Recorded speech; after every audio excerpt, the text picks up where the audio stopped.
İlham Əliyev Erdoğanla görüşdü, müzakirə eləyirlər, haqsız çıxarırlar.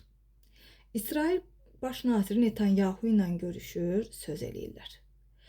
Fələstinə dəstək göndərir, söz eləyirlər.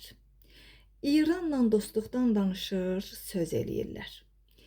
İran Azərbaycana səhv addım atır, xəbərdarlıq edilir, söz eləyirlər.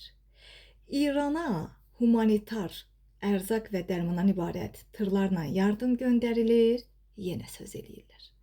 Mövzunun nə siyasətlə, nə də İlham Əliyevlə əlaqəsi yoxdur.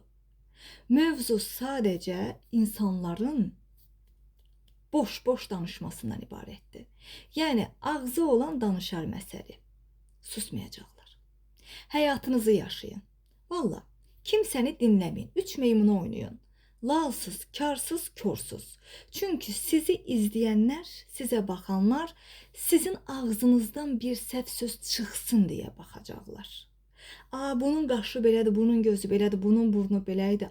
Danışanda bu sözü istifadə elədi demək üçün baxacaqlar. Öz gözündə tiri görməyib, özgə gözündə tük axtaracaqlar. Gedib orada-burada müzakirə eləmək üçün. Elələrinə söz aparıb gəzdirən demirlər. Elələrinə sadəcə arxadan hürən deyirlər. Çünki hürmək ancaq itə məxsusdur. Yəni, danışmaq istəyənə hər zaman mövzu var. Sadəcə az öncə qarşıma çıxdı. Türkiyə səhifələrinin birində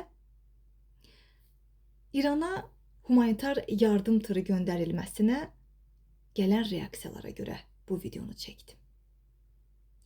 Artıq əminəm ki, elə mənə baxanlar da mənim bu videomda səhv axtarıb məni haqsız çıxaracaq məqamlar tapmaq üçün nəsə yazacaqlar. Olsun, etirazı olan üstündən su içsin.